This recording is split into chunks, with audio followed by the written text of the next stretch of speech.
This is They Create Worlds, episode 63, Lawsuits for Nintendo. If anybody wants to find me, I'll be in the last place you would look. In a place where people used to be, a land that's called reality, you'll find me there. Welcome to They Create Worlds. I'm Jeffrey, and I'm joined by my co-host, Alex. Hello. Well, we did part 1. Now it's part 2. More lawsuits. But this time, we're not doing any kind of lawsuit. It's all about Nintendo. That's right, because Nintendo, being such a giant company in the industry for such a prolonged period of time, has definitely had an interesting legal history. I think it's probably fair to say the most interesting legal history of any of the video game companies. Not just in terms of the number of lawsuits, which is easy, but just the size, the scope, the epic grandeur of the Nintendo lawsuits is really second to no other company. And so to kind of continue this idea that we started in the last episode of looking at this webpage that had the 11 lawsuits and then, mixing, matching, changing, whatever, it made sense to just devote a whole podcast just to Nintendo rather than try to squeeze some of these in with some of the copyright stuff we talked about last time. Now, we're not just going after what Nintendo did as far as suing everyone, because we've covered some of that before with Nintendo playing with power and them wanting to go, oh, you're going to do bad things on my Nintendo over here? Let's see you in court. Right. In fact, all of the major lawsuits that we're going to be talking about this time are going to be cases where other companies sued Nintendo. But in all of these cases, Nintendo emerges victorious, not always on the first round, but by the end of it, emerges victorious because they are very good at using the court system, whether it's on the offense or on defense. And a lot of that really can be credited to Howard Lincoln, I think it's fair to say. We've talked about Howard Lincoln before. You had Minoru Arakawa, he was the president of Nintendo of America. And then you had Howard Lincoln, who was the first senior vice president and then later became the chairman of Nintendo of America. And he was a lawyer. That was his profession before he got involved with these Nintendo guys. He got involved with Nintendo because two of his clients, Ron Judy and Al Stone, were working as distributors for Nintendo and then were brought in-house to Nintendo, and he was helping them with their legal stuff. And that's how he was introduced to Nintendo. He was known as a tenacious lawyer. He was known as a real bulldog. He wasn't a trial lawyer. Now, when they went to trial, Howard Lincoln wasn't representing them. But he was very good at honing in on legal arguments and making sure to stand his ground and not be intimidated by anybody. As we'll see even in the very first case we cover here, that's really been kind of critical to Nintendo's success in this period in the legal realm. Is this something that seemed to be pretty unique for Nintendo, to have someone in upper management who is so skilled at the legal business and really give them a unique perspective that is unparalleled to pretty much any other company? Yeah, I suppose that could certainly be true. Very few of these companies have been run by lawyers. Now, all of them have pretty decent in-house counsel and all of that kind of thing. But the fact that the number 2 man, and then later the number 1 man, because technically chairman outranks president, in the Nintendo of America organization was a very skilled attorney, I think that definitely had to play a role in how well they did. And then they hired the best trial lawyers as well. Like I said, Lincoln's not trying cases, but they always went and hired the finest New York attorneys to move their case forward as well. And so that also plays a role. And as we'll see as we go on, their opponents did not always do the same thing, often to their detriment. I would also point out that because he is a lawyer, he has almost an in with other lawyers. He can speak the lingo, he can interact with them, understand how things go on, and that gives him a specific breadth of knowledge and relatability that maybe may make someone else fight harder for his case, as opposed to, yeah, he's another client. Yeah, he pays me a lot, but it's just another client. I don't have this personal relationship going on or this fellow kindred spirit. Sure. And, Minoru Arakawa and Howard Lincoln were really a perfect duo for managing a company like Nintendo of America. because Minoru Arakawa was fairly shy and didn't like being in the limelight, didn't like being the public face, but he inspired great loyalty and was very good at building a culture and a team that could function well together. And then you had Howard Lincoln, who was never afraid to be out there on the front lines, never afraid to be making the big arguments and the big speeches. And so you had kind of the yin and yang there of running that company. And that's a big part of the Nintendo success story. We won't get into super detail on that in this episode since we're focusing on the legal matters, but I think it's good to kind of have that out there just as a context for some of what we're going to discuss in this coming hour or so. All right. What will be our first case? Well, you can almost do a history of the early years of Nintendo and video games entirely through the frame or the point of view of the litigation they've been involved in. Nintendo, of course, was a card company, Hanafuda, and then moved into all these other areas, moved into toys, finally moved into video games, both in the arcade and in the home. They had some success in the 70s with some of what they did, but their true breakout product that put them on the map, particularly in the United States, was Donkey Kong. We've talked about the creation of Donkey Kong before. We won't talk about the creation of Donkey Kong now, but that's the game that really established them and said, hey, this company really knows what they're doing when it comes to video games. And it was also the subject of their first major lawsuit. The game comes out in the arcades. It does well in the arcades. Nobody really notices the game from a legal standpoint when it's in the arcades. In terms of the intellectual property, there were some cases where Nintendo was going after counterfeiters and parallel importers, but that's different. We're not talking about that kind of thing. But then they licensed the game to Coleco, which planned to make it their flagship title in the launch of their ColecoVision video game system. It was going to be the bundled game in the ColecoVision, and it was going to be available exclusively for the ColecoVision in the first holiday season. They then later released ports of it also for the VCS and the Intellivision. Coleco did. But it was going to be the system seller of that ColecoVision, which got it a lot of attention.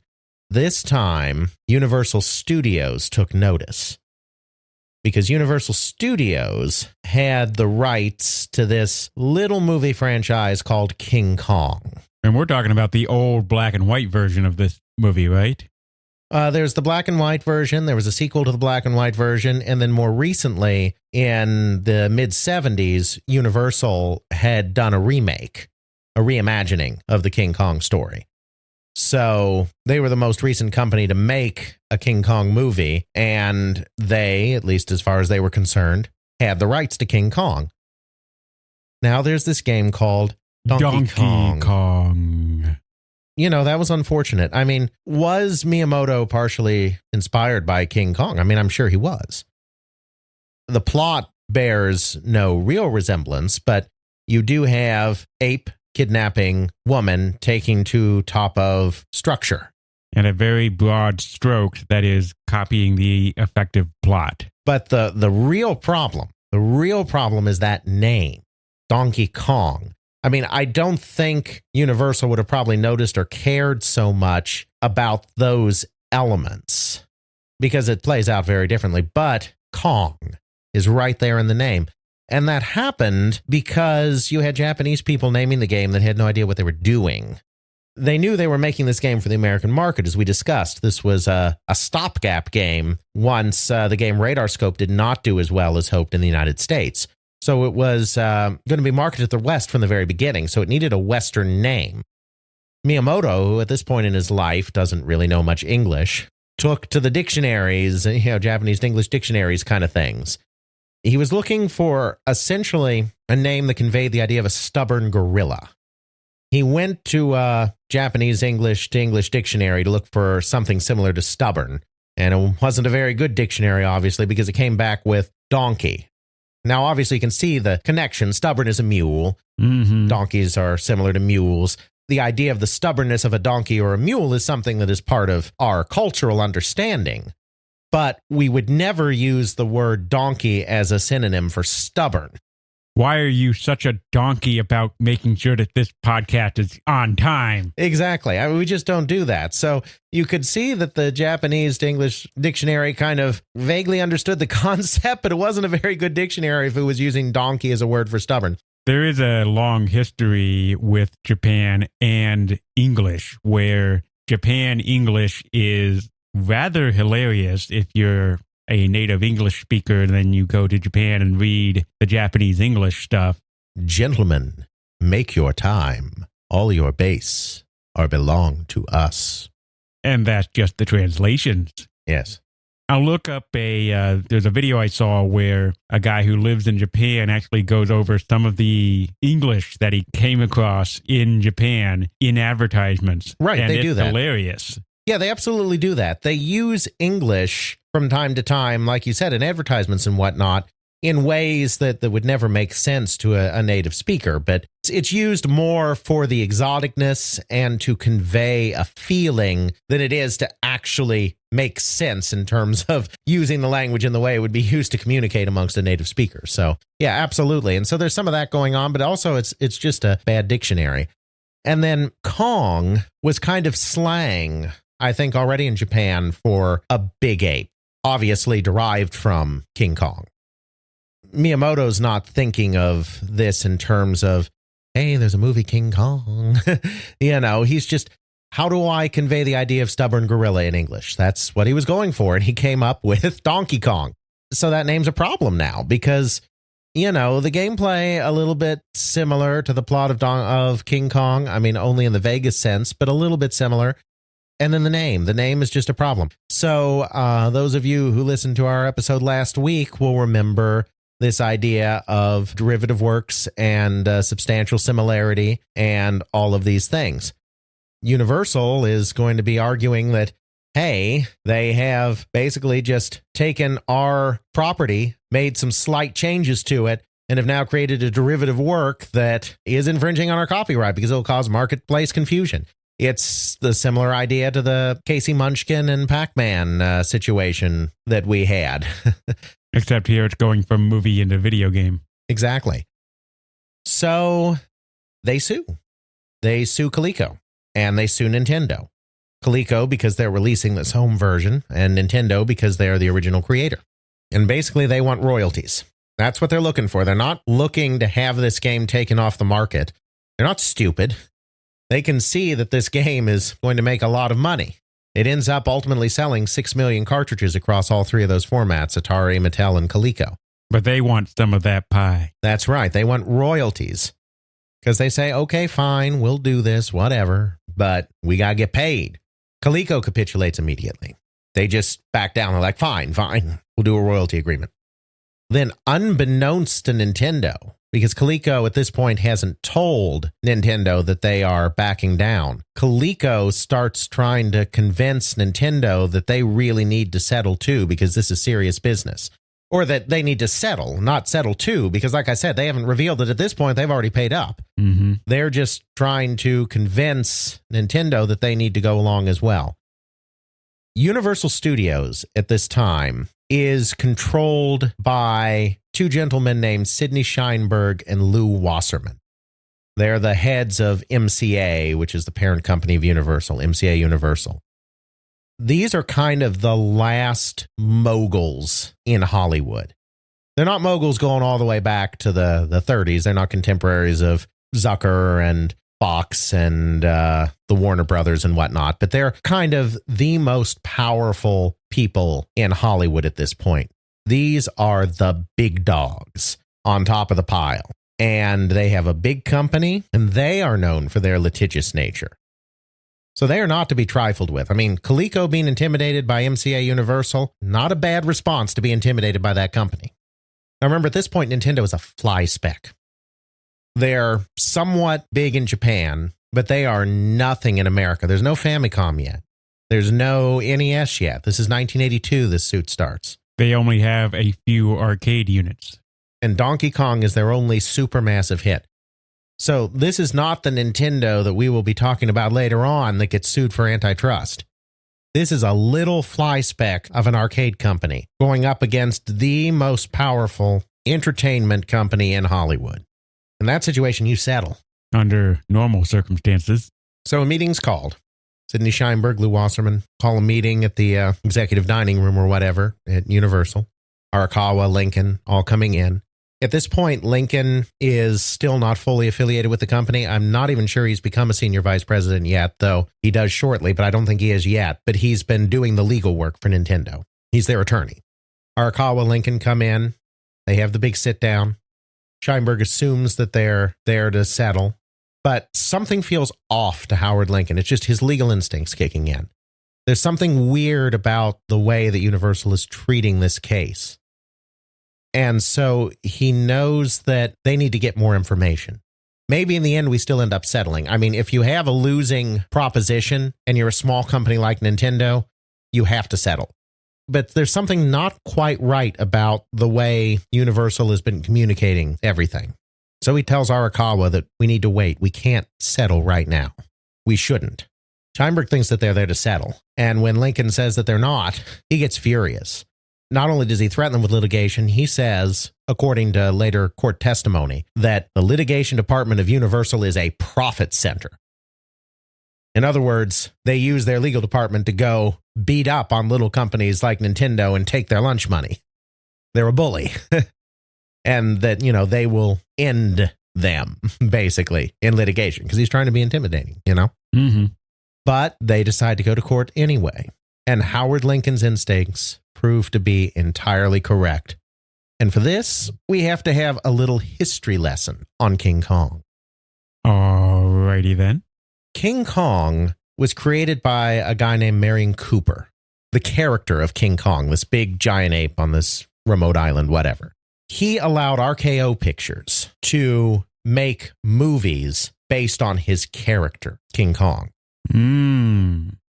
He didn't give RKO the rights to the character. He just gave them the rights to make movies based on the character, which they did. They made the 1933 King Kong and they made a sequel. Meanwhile, he exploits King Kong in the book medium as well. He writes a book, Cooper does, completely unrelated to the movies about King Kong as well, because he has the rights to his character still. He's just licensing. He's not selling. Well, that's his understanding of the situation. Mm-hmm. Decades later, RKO feels that they have the rights to the whole thing. And in the meantime, some important documentation has gone missing. Cooper claims that he has a couple of letters from RKO specifically outlining that it was a license only. But after 1946, those documents go missing, and RKO doesn't have these documents.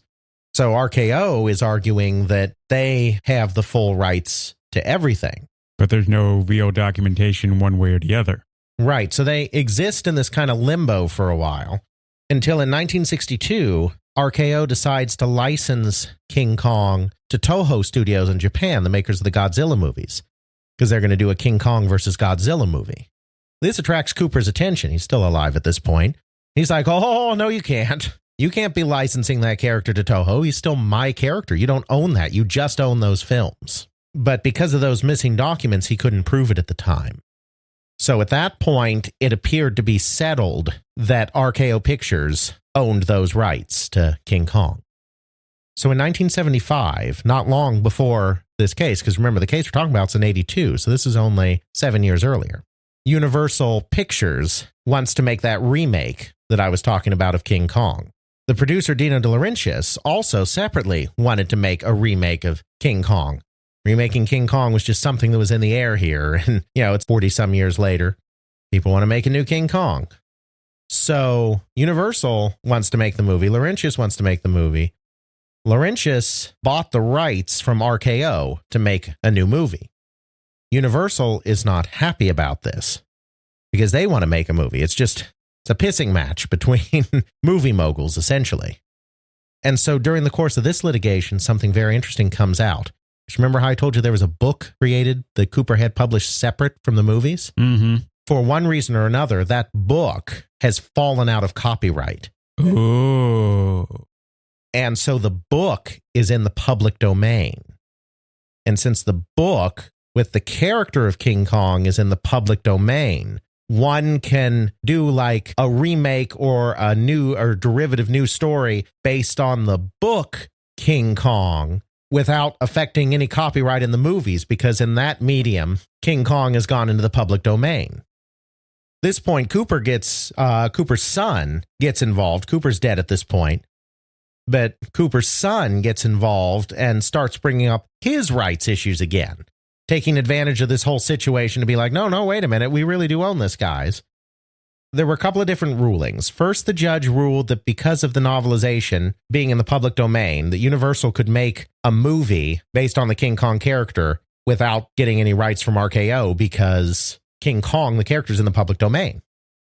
Then the other thing that he ruled is that all of the rights outside of the films, which RKO still owns, actually do belong to Cooper. I don't know if the documents resurfaced. I don't know the full history of the case, but he found compelling enough evidence that what Cooper claimed all along is true, and that he still owned everything outside of the movies themselves, which of course RKO has the copyright to. So what all of this means is that not only is the character of King Kong in the public domain, but Universal doesn't own rights to anything, even if there was a trademark on King Kong that is being diluted by the Donkey Kong character. Universal doesn't have standing to sue over that because the Cooper estate owns those rights, not Universal. Really, if they have to deal with anyone, they have to deal with Cooper. Right, who's not a party to any of this. So, that's unimportant. Cooper's not trying to do anything here. But it's Universal itself, when it wanted to do this remake, that systematically proved that King Kong was in the public domain and that nobody had the rights to it, and that's why they could make their movie based on it. Which means Universal knows they don't have the rights. And yet they're going after Nintendo and Coleco. Yeah, it's not like this is confusion on Universal's part. They made the argument that got King Kong to be declared in the public domain. They know they don't own the rights to the King Kong character. So it's just being a moment of, I'm going to claim rights, and because I am so litigious and big and powerful, no one's going to question me on it. Exactly. So because Howard Lincoln would not be intimidated, and because Howard Lincoln felt that there was something off in the way Universal was treating this case, not only does Nintendo subsequently win, both on the grounds that the character's in the public domain and on the grounds that there's really no confusion anyway, substantial similarity test that we talked about last time. They're just not that similar. They not only win the case on those grounds, but the judge finds that there was willful abuse of the judicial process by Universal. And so they have to pay Nintendo's legal costs as well. Nice. Because they were malicious in bringing this suit and all the other stuff that they did on the side. Because when Nintendo decided to fight it, there was going to be a Donkey Kong board game, a Donkey Kong this, Donkey Kong that. Universal started going after all of these third-party licensees, not just Coleco, but all the other third-party licensees for board games and clothing and whatever else, and started threatening all of them to stop them from releasing their products, which further hurts Nintendo. Universal had to pay them back for all of that stuff because not only were they wrong, but they knew they were in the wrong, and they brought a legal suit anyway. Ultimately, it ended up costing them a lot of money. Mm-hmm. So this is the beginning of Nintendo, the legal giant, because they not only win the case, they dismantle their opposition. And it all comes back to Howard Lincoln resisting this immense pressure to settle and taking the time to think the case through and going to trial instead of standing down. And he's rewarded for that. He's senior vice president. He becomes Arakawa's right-hand man. He was already kind of becoming that anyway, but this kind of cements his place in the organization. And it's the beginning of Nintendo legal juggernaut. So, of course, the next big happening in the Nintendo universe after the arcade games is the Famicom, Nintendo Entertainment System, all of that good stuff. This thing's rather successful. A wee bit. Yeah, I mean, this thing was a big deal. So, of course, it draws attention too. Now, you've got Philips out there. We've talked about the Magnavox patent litigation. And they do go after Nintendo, and Nintendo settles with them. This is one of the few times that they don't triumph in a legal case. It's possible that those horrible Mario and Zelda CDI games were a result of this legal settlement rather than the result of a licensing deal for CD technology. Not sure. And I'm sure all of us would like to forget that such things even exist. Yeah, but now we have to put them in the show notes because we mentioned them. You monster. You're getting me back for last time, aren't you? That's right.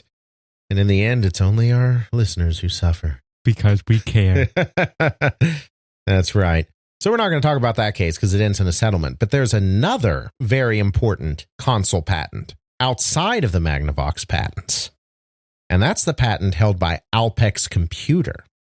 So the Magnavox Odyssey is a dedicated console, the original version. What I mean is it's entirely hardware-based. It only plays the games that are built into the hardware. The initial version had interchangeable circuit cards, but it's basically just jumpers. It's changing the routing of the circuitry to generate different dots. It's still all hardware-based. There's no ROM on those circuits. It's just connecting different parts of the hardware in different ways. The first programmable console system, CPU in the master unit with a ROM chip that plugs into it with individual games on it, programmable system, was created by a small Connecticut company called Alpex. And then Alpex licensed this technology to the semiconductor company Fairchild. So the Fairchild Channel F, the first programmable console that came out in November 1976, beat Atari to market by about a year. It's based on technology that was created by this other company, Alpex, and was patented by this other company, Alpex. The patent in this case refers to a very specific system where you have a microprocessor that is connected to RAM, random access memory, which stores graphical data bit by bit and creates a frame buffer that then tells the CRT what to draw on the screen. So every single pixel on your television or your monitor or whatever is represented by a single bit in memory, more if you're doing color. You are essentially drawing the entire pattern that's going to appear on the television screen in memory. That's what the frame buffer is. That's that place in memory where you are drawing what the entire screen is going to look like.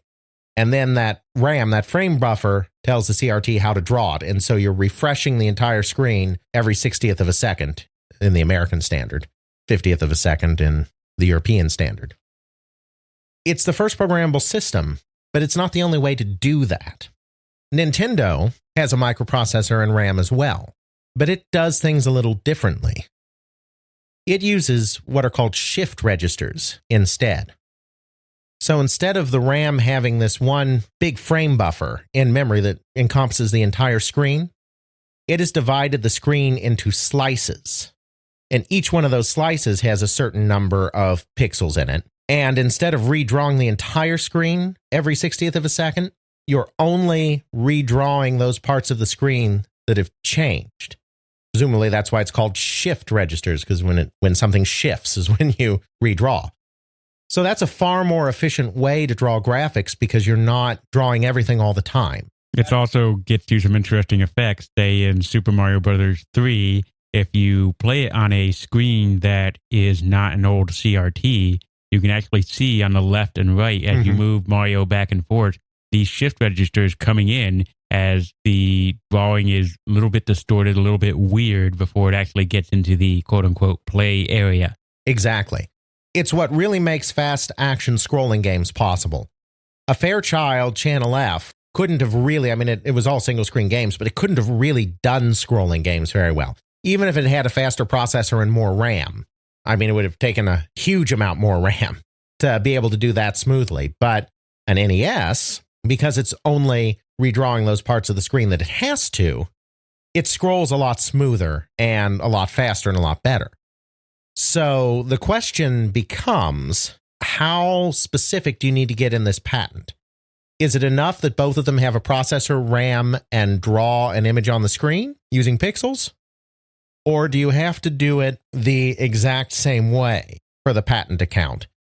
My patent law isn't very strong, but when it came to the Magnavox patent cases, and the Magnavox patent cases don't set precedent for the Alpex cases, but when it comes to the Magnavox cases, there was a much broader interpretation taken, and I think that's in part due to the way the patents were written. Since they were patenting something much broader, where if you remember what they patented is two objects collide and one object goes off on a different vector. They were patenting the entire idea of doing that. It didn't matter how you were doing it. So even though a Magnavox Odyssey worked completely differently from an Atari VCS, worked entirely completely differently from a Nintendo Entertainment System, as long as you had machine symbols colliding and one of them going off on a new vector, it violated the patent. And the original court in the Alpex versus Nintendo case, the district court, took an equally broad view. They decided that, okay, you've got video memory, you've got microprocessor, you've got RAM, video memory, you're redrawing the screen using RAM. They're doing the same thing. It doesn't matter that one uses a frame buffer and one uses shift registers. They're doing the same thing. They're redrawing the screen. So it's a violation. Nintendo lost that one at the trial level. But they appealed the case. And in the appellate jurisdiction, they won. It really came down to just looking at this technology, and it's like, okay, what's really patented here? And the appellate court decided that no, what Alpex really patented was the idea of a frame buffer. Not any which way that you can possibly use a microprocessor and RAM to draw graphics on a screen, but specifically drawing graphics on a screen using a frame buffer. So since Nintendo did something completely different, Nintendo is not infringing. So they win it on appeal. So that's Nintendo and patent law. Even they can't defeat the Magnavox patents. Yeah, no one did. And I think we covered that thing ad nauseum in the Magnavox lawsuits. Exactly. But they absolutely were able to defeat this Alpex case. So there's a little patent law for Nintendo. The other major area, of course, and this is one we did talk about some in our Playing with Power episode, is the way that Nintendo controlled the market during the days of the Nintendo Entertainment System. We've talked about some of this stuff before, but it's still useful to recap. Because the crash had been caused largely by oversaturation of product, Nintendo's primary goal with the Nintendo Entertainment System and the third-party software ecosystem was to stop the market from being overrun with software no matter what. They limited their third parties to releasing 5 games per year on the system. Could release no more than that. Many smaller companies didn't want to release more than that. Some companies only released 2 or 3 a year. But nobody could release more than 5. Nintendo had to manufacture all of those games themselves. The company, the third party, paid Nintendo for the privilege. Of course, manufacturing costs money. So they're paying a licensing fee to get on the system. They're paying a fee for the manufacturing. And Nintendo decides how much product you get. Nintendo listens to your input, but only Nintendo decides how much product everybody gets. And they do this basically by evaluating every game they get for quality, deciding based on that how much they think each game can sell, weigh that against the total amount of product that is coming into the market that year, and then adjust the ratios of cartridges produced against the total number of cartridges available based on the quality of the product and how much they think it'll sell. In that system, nobody gets the amount of product that they want. Now, from what I've heard, and I said this in the Playing with Power episode too, I've talked to several heads of third-party Nintendo Entertainment System software companies.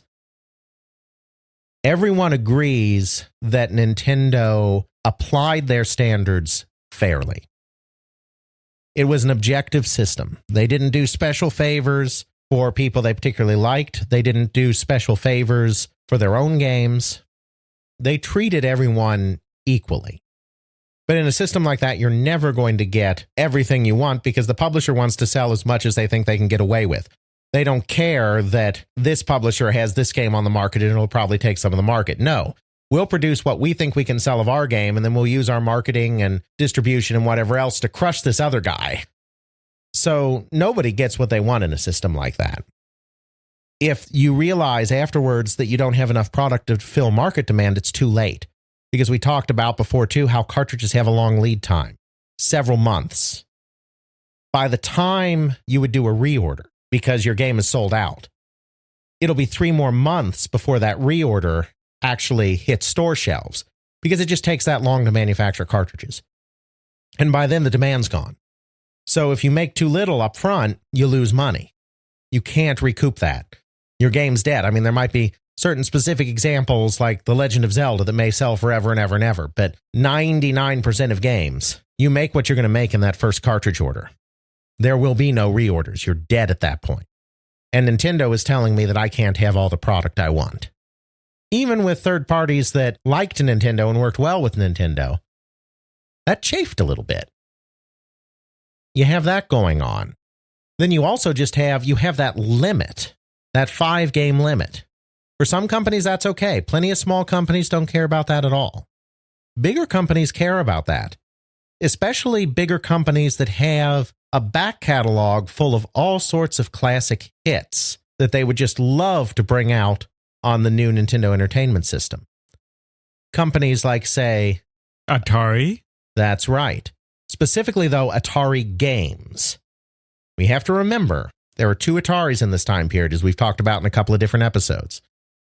There's Atari Games Corporation, which is the arcade company. And there's Atari Corporation, which is the console company. Atari Games Corporation owns the rights to all Atari arcade games before the split, before 1984, when Atari Corporation was sold off. They own the arcade rights to the really early stuff, your Pongs and your Breakouts and your Asteroids and all of that. But they don't own the home rights to those games. Atari Corporation does. But Atari Games Corporation can release home versions of the games that they are releasing in the arcades going forward. They're also still partially owned by Namco at this point, and they are basically the sole licensee in the United States for Namco product in the arcade, which means they also have home rights as well to Namco arcade products, things like Pac-Man.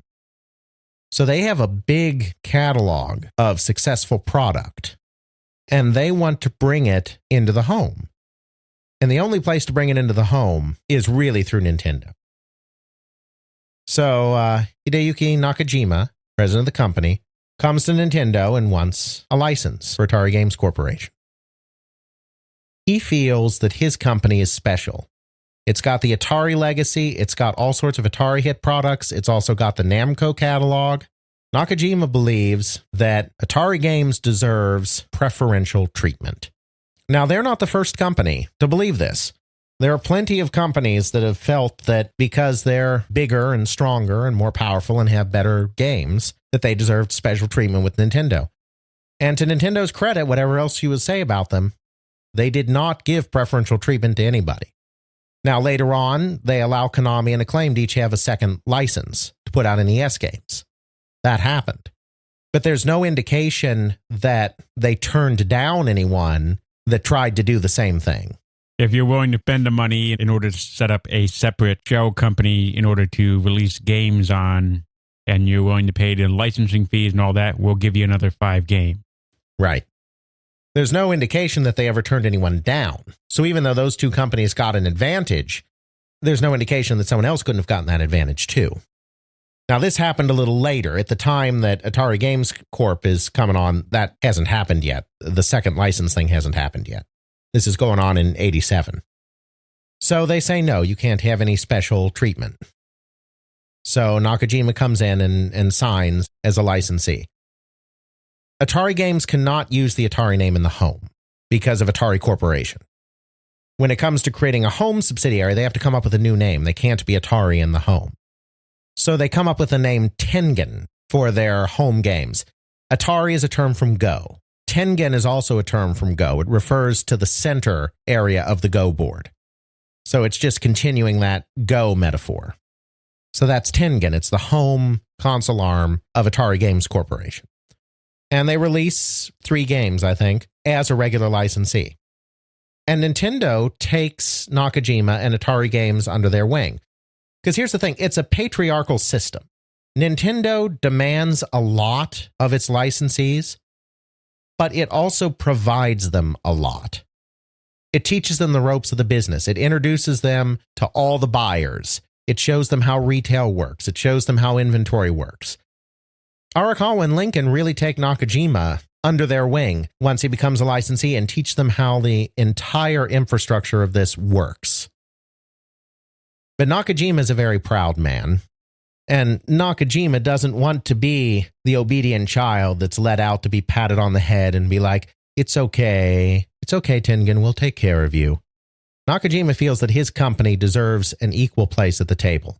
Equals, not paternal, relationship. And he feels that Atari should be able to release as many games as it wants. The thing that is stopping him from doing this is the lockout chip in the NES.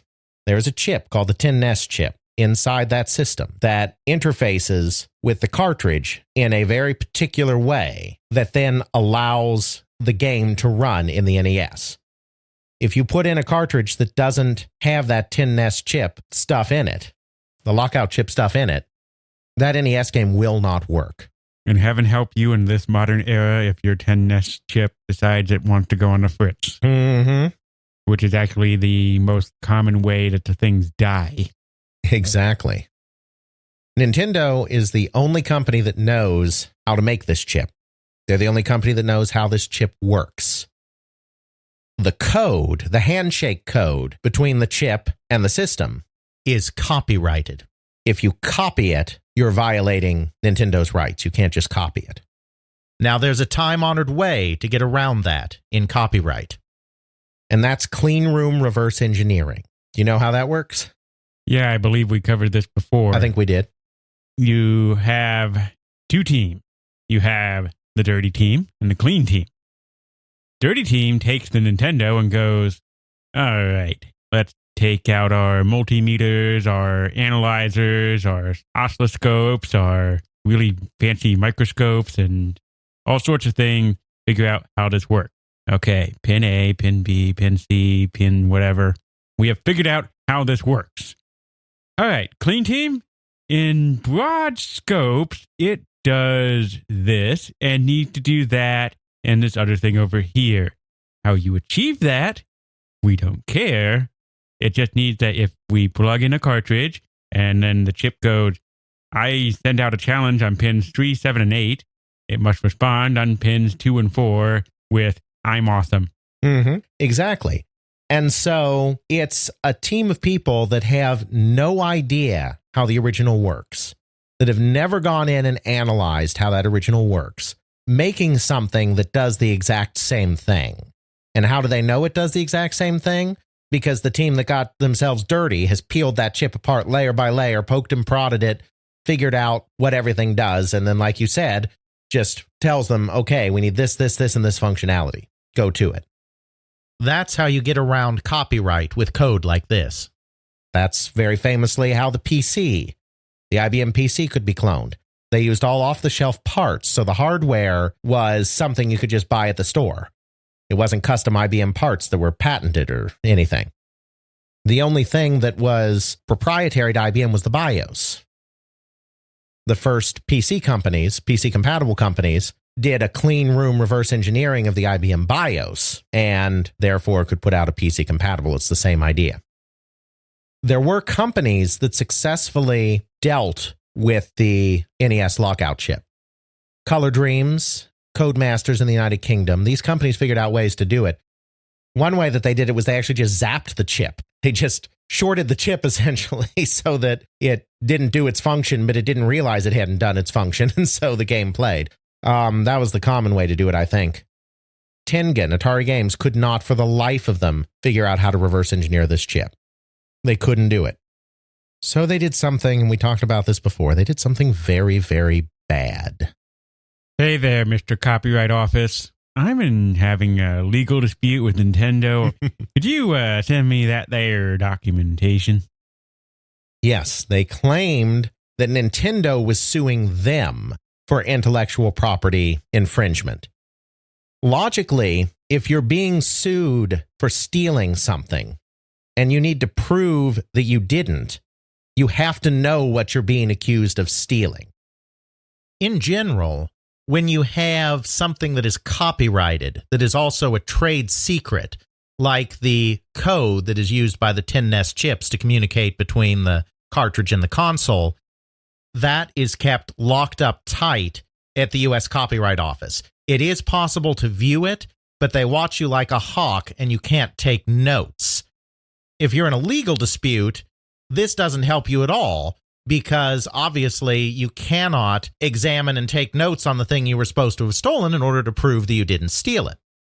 So the one exception, maybe there's some other obscure exception too, but the one major exception to this kind of stuff being kept completely and absolutely secret from everybody is if you are the subject of litigation involving this copyrighted material, you have the right to review the copyrighted material in detail so that you can mount a defense saying that we did not steal it. Now, of course, the Copyright Office doesn't just take your word for it. I couldn't call up the Copyright Office tomorrow and say, hey guys, I'm being sued. If you could send me this stuff, that'd be great. Yeah, it's not going to get you very far. You have to prove you're being sued. And one way to prove you're being sued is to sign an affidavit, which means that you have sworn. It's just like, it's the same kind of oath as when you're giving court testimony. You are swearing before an appropriate official that what you are telling them is true under penalty of perjury. And guess what, kids? They perjured themselves. They did. They lied on an affidavit. They got a signed affidavit saying that they were the subject of litigation, and they got the Copyright Office to turn over the schematics on the 10NES chip. They flat out copied it. They may have still done a clean room reverse engineering. I don't know, but they did it very cheating. They weren't allowed to have the original plans. So that's bad. They finish their reverse engineering once they have the plans. They put their games out on the market, and then they sue Nintendo for antitrust monopolistic practices, saying that they're restraining the market. The sad thing is, they may have had a case. Maybe. If they were to have just sued onto itself and not had done this whole 10NES chip thing. But they were very bad widow boys because they broke the law to get this stuff. They perjured themselves to get this code. Now, I know most of us probably haven't actually perjured themselves before or have any real idea. I mean, this is something that comes up a lot in legal shows and whatever. He lied. He perjured himself. Send him off to jail, whatever. Of course, I only have this from the United States justice system level of thing, but you got things like misdemeanors, felonies, different degrees of felony. Where on that sort of scale is perjury? Perjury is a felony. I'm not sure they actually went after anyone for the perjury itself. But the act of doing that didn't exactly endear them when it came to this case. Certainly annoyed a few judges, I imagine. The problem here came because they would have almost certainly had a fair use defense. There would be a fair use defense if using those portions of the 10NES architecture that were under copyright would be fair use if it was absolutely necessary to further their goal, which is selling games on the system. And in fact, one landmark case that we didn't discuss, Sega v. Accolade, which happened a few years later in 1992, ended up revolving just around that. Sega had its version of the lockout chip. Accolade decided that they wanted to be on the Sega Genesis without having to pay a licensing fee. So they reverse engineered the security system, and they did it cleanly. And they argued that there was a fair use exception for doing so because there was a serious antitrust concern. Because previous cases dealing with antitrust law had basically said that if a trademark is misused to limit competition in the manufacture or sale of a product, that's an antitrust violation. And therefore, it would be fair use to make use of this trademarked material in order to circumvent this monopolistic practice, essentially. I'm oversimplifying, but that's essentially what it came down to. Atari Games Corp could have had that same defense potentially, but they cheated. They stole. It was tainted. There's no fair use exception when you willfully go out and steal it from the other person. Definitely. So they lost the case. And imagine a lot of money, too. Absolutely. Yeah, that didn't go well for them. And of course, the relationship between Nintendo and Tengen, Atari Games, was forever broken. Both sides felt hurt and betrayed. I mean, Howard Lincoln and Arakawa really felt that they had gone the extra mile for Nakajima in getting him involved in the business. And Nintendo was paternalistic. It did very much feel like everyone was family. Not everyone wants that, you know. Most people don't want daddy hanging around all the time. So I'm not saying that everyone else was happy just being like, oh, shucks, thanks, Nintendo, for letting us bask in your glory. I mean, that's not the way it was. But from the Nintendo executives' perspective, they felt like their third parties should be grateful for what they've been granted, because everybody's making money. Yes, Nintendo's making more money than everyone else, but everyone is making money. Nintendo is powerful. Nintendo is great. We surrender our will as of this date. That's right. And Nintendo was fair to everybody. Now, whether that amount of control in the marketplace was a good thing for the market or not, that's a different issue. But Nintendo was fair in that they had policies and they stuck to them for everybody. And if you played ball with them, they helped you out. Very paternalistic relationship. So Nintendo felt betrayed by Tengen. I imagine so. And Nakajima felt insulted by Nintendo. Mm-hmm. So, you know, just bad blood all around. And then, of course, the Tetris case got involved. And we won't go into that because we went into all the Tetris stuff in our Tetris episode. But let's just say that Nintendo was extra happy when they learned that Tengen was releasing a Tetris cartridge with console rights that they didn't actually have. That wasn't willful on Tengen's part. Tengen really thought they had the rights. But Howard Lincoln has very much admitted, so this is not even speculation, he has very much admitted that he took special glee in sending the cease and desist order to Tengen on the manufacture of Tetris. As a bit of an aside there, you constantly mentioned that Nintendo had this parental aspect to their subsidiaries, their partners, their game developers. Sure. Does that tie into some of the corporate culture that goes on in Japan where you sort of like you serve a shogun, you serve a lord, you serve a company, you serve the company as itself, and it's very much of, yes, you're going to work hard, yes, you're going to do all this stuff. As a result of that, we're also going to take care of you. We're going to give you lifelong employment. We're going to provide you with food, clothing, this kind of thing. We'll protect you. We'll keep a good eye on you as long as you're working for us. I think so. I really think so. Nintendo is a Kyoto company. Kyoto is the cultural capital of Japan. It's the historic home of the emperor. I mean, they're in Tokyo now, but I mean, it was the historic home of the emperor. It has the most temples. It's the city that the Allies didn't bomb in World War II. So of all of Japan's major cities, it's the only one that still has its old buildings completely intact. It is a place of tradition. It is a place of culture. It is a place that you feel the weight of hundreds of years. And Hiroshi Yamauchi, president of Nintendo, grew up in that culture, was a scion of a successful family in that culture. And I really do think that that cultural idea did kind of pervade all of Nintendo's dealings as a result of that. He was an autocrat that wanted to rule with an iron fist. And Arakawa, his son-in-law, was a very different man. He was not the cold-hearted, iron-fisted Yamauchi. He was a gentle and kind man, but he was Japanese. I mean, he had spent a lot of time in the West. He'd gotten some degrees in the West. He spoke decent English, spent a lot of time in the United States and Canada, but he was Japanese as well. And he promoted this idea of family within Nintendo of America, even more than a lot of other subsidiaries of Japanese companies.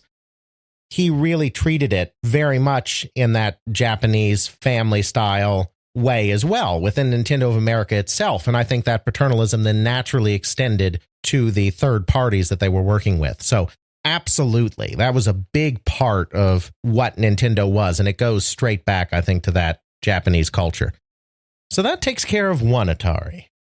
But there is another Atari out there. The Atari Corporation. The company of Jack Tramiel. The company of Jack Business is War Tramiel. And Jack Tramiel is not happy. Jack Tramiel's primary focus is on the computer market. That's always been his first love. I mean, he was the guy at Commodore. Mm-hmm. Well, his first love was calculators even back before that. But in this realm, his first love was computers. But he understood very well that the video game industry was on the way back, and the best way to fund some of the computer projects he wanted to do was to vigorously re-enter the console market, which he did. We've talked about that before. They released a cost-reduced version of the 2600 called the 2600 Junior to inhabit the very low end of the market. And they released the Atari 7800, which is the system that was meant to be Atari's next-generation system in 1984 that never got a wide release because of the crash. Atari had an okay system in the 7800. It was not a terrible system. I'm not a technical guy, but I think probably at the end of the day, it's fair to say that in most ways the NES had a slight edge.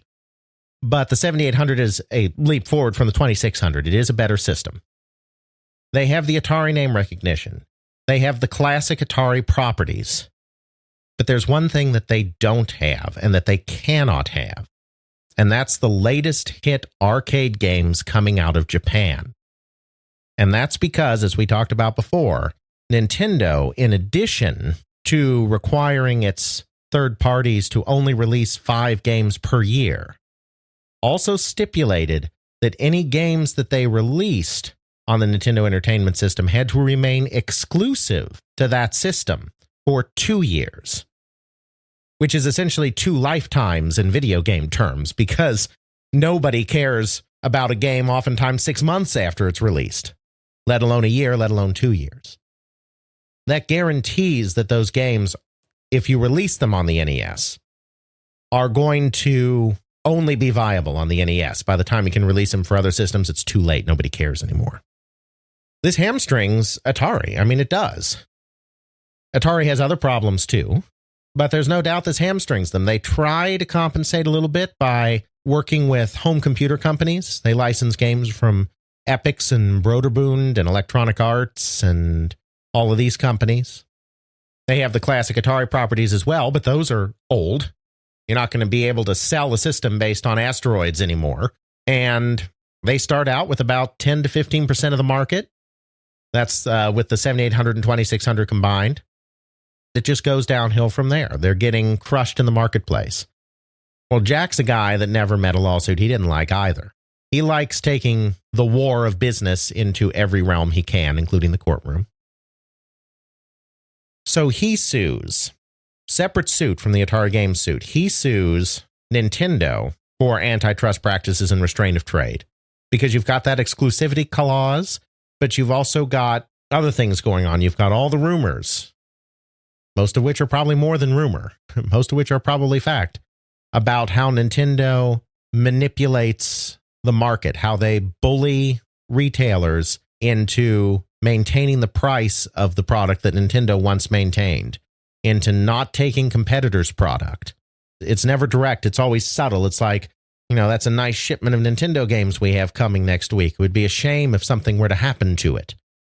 By the way, I noticed that you've got the NES on sale 10% off. I'm not so sure that's such a good idea.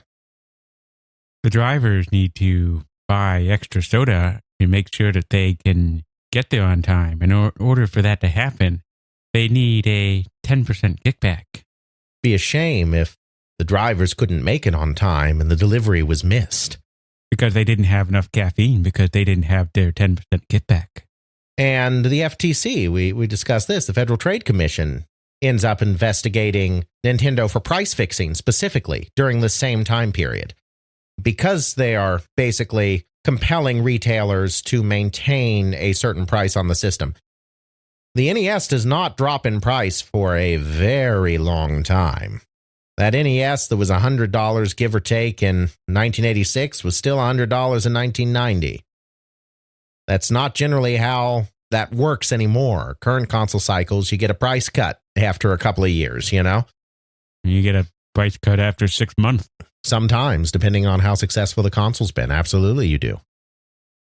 Nintendo was artificially keeping the price higher, most likely, through price fixing schemes as well. So there's a lot of stuff going on here. There's a lot of good stuff to go after Nintendo for. There's just one problem with Jack Tramiel. He's kind of cheap. Oh, yeah. Very cheap. Yeah, he doesn't like spending on marketing at all. He's never trusted marketing. And he doesn't really want to pay out for his lawyers as well. At least that's the story. I have it from two different sources who worked with Atari during this time period. I think one said it to me and one said it in an interview someplace else with somebody else, but that said that basically when it came to litigating that case, Jack found the cheapest San Francisco lawyers he possibly could that specialized in that area of law. Not the best of lawyers. That's the story. I have no personal knowledge of this, obviously. I'm just relaying what others have said.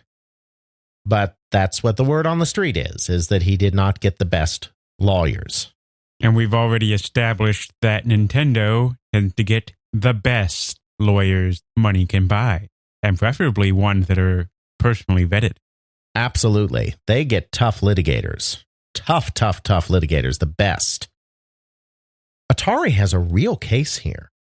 Everybody in the industry gets deposed.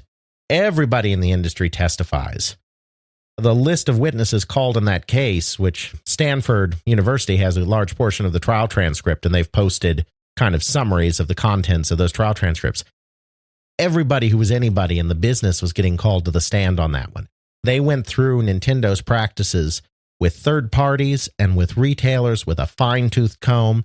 They came up with evidence of Nintendo salespeople actually threatening retaliation. Mm-hmm. They came up with all of this stuff, but Nintendo's lawyers were so good that they were able to play it off. Oh, he didn't really mean that.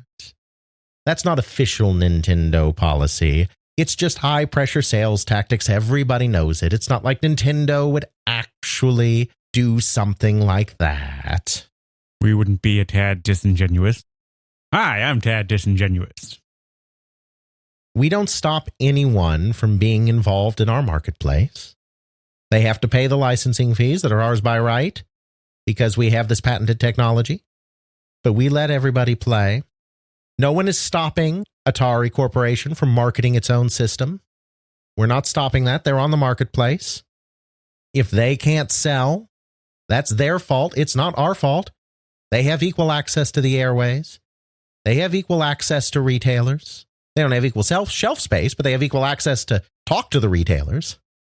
It's not our fault. People like our product. Nintendo, it's pretty clear, thought that there was a good chance they were going to lose this case. Because some of that stuff they did, it was pretty blatant. The exclusivity clause was pretty blatant. The price fixing was pretty blatant. There was some stuff that was pretty blatant. They started investing more and more in Europe during this time period because they were afraid that they would have to make up for the inevitable lost profits in the United States when they could no longer run the market in the way they had run the market in the past. But Jack Tramiel bought cheap lawyers. Exactly. And to the shock from the way David Sheff in Game Over recounts it, literally the shock of the people in the courtroom, a verdict was returned in favor of Nintendo. More specifically, there had been 3 charges essentially against Nintendo in the case. The first had to do with Atari being directly harmed by these restrictive licensing deals. This is the count that the jury unanimously decided in favor of Nintendo. There were 2 other counts as well that had to do with the monopolistic practices and restraint of trade, the more general way that Nintendo was manipulating the market. The jury actually deadlocked on those 2 counts, so they didn't return a verdict in favor of anybody.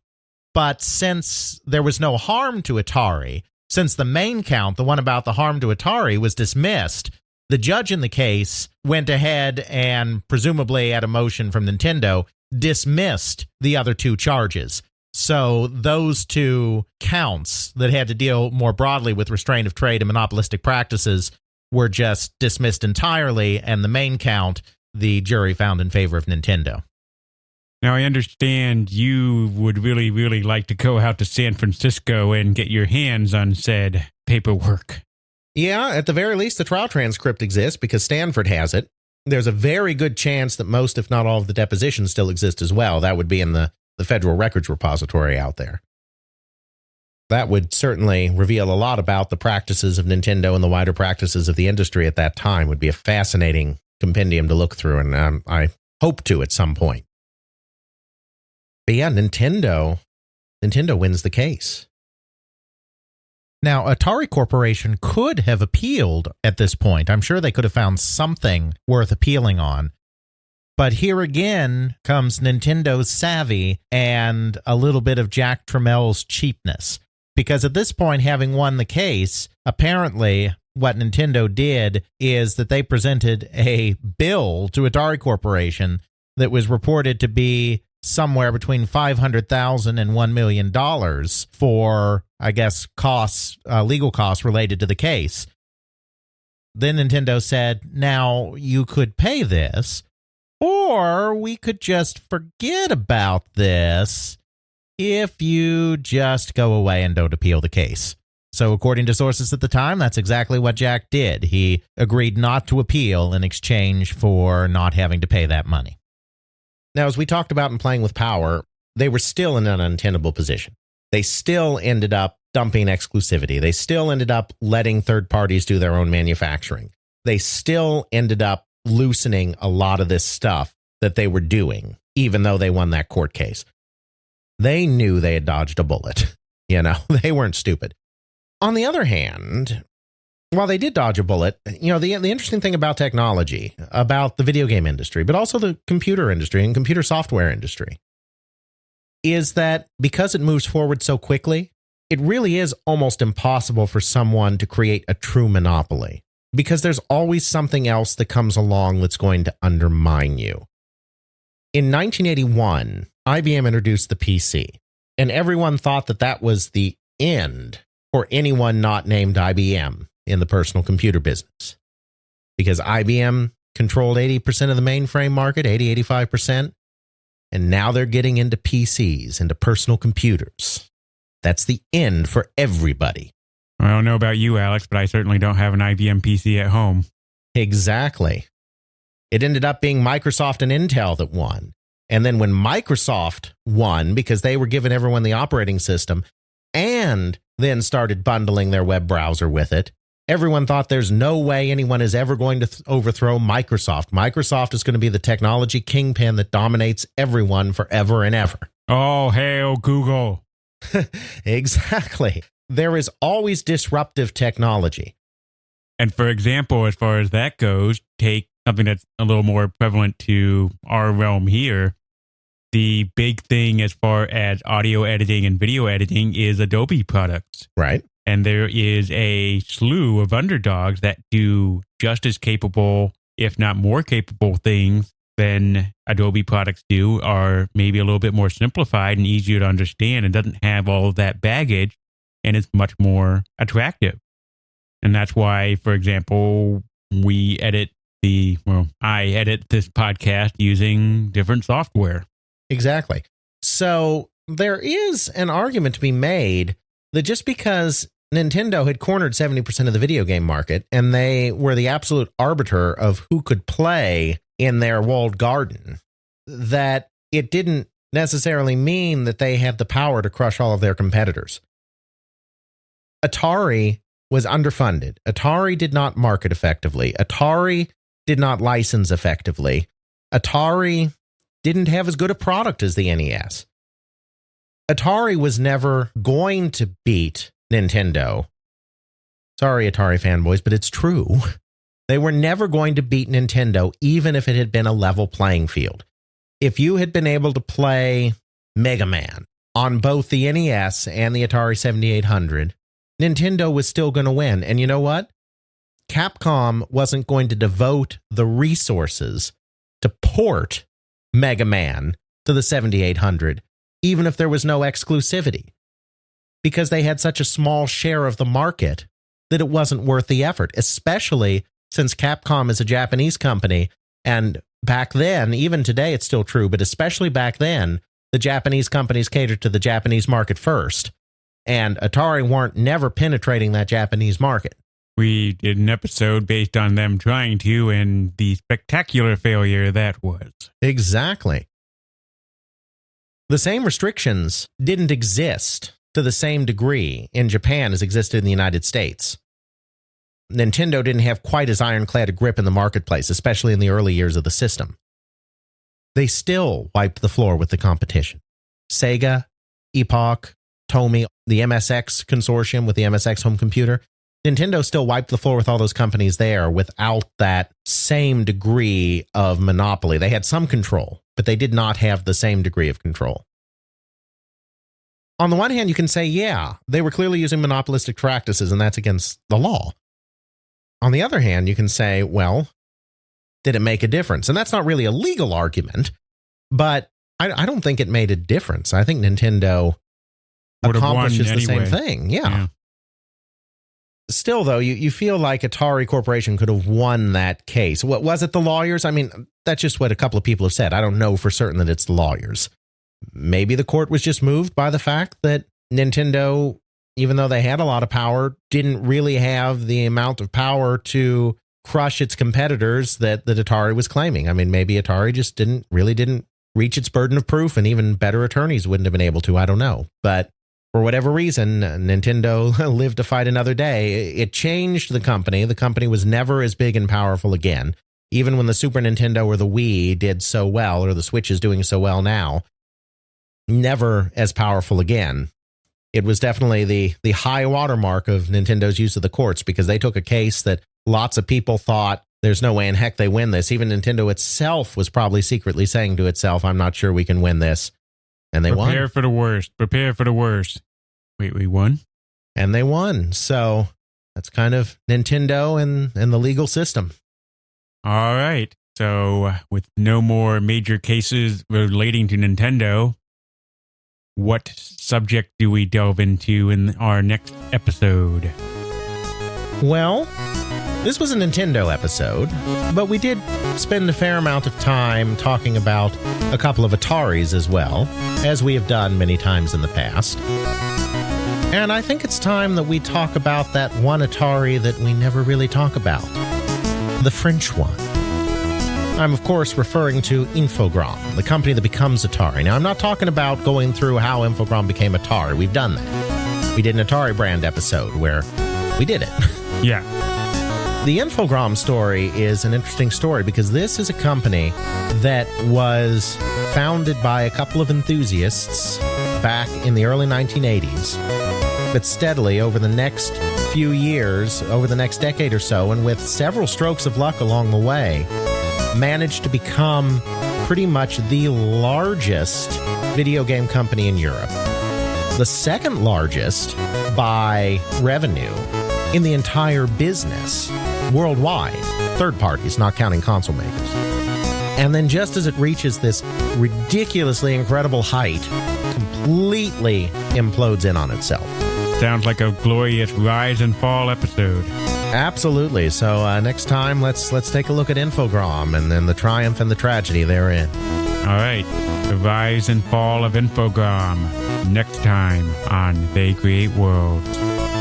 Check out our show notes at podcast.theycreateworlds.com, where we have links to some of the things that we discussed in this and other episodes. You can check out Alex's video game history blog at videogamehistorian.wordpress.com. Email us feedback at theycreateworlds.com and follow us on Twitter at TCW Podcast. Intro music is Airplane Mode by Josh Woodward, found at joshwoodward.com/song/airplane mode, used under Creative Commons Attribution License. Outro music is Bacterial Love by Roland Music, found at freemusicarchive.org, used under a Creative Commons Attribution License.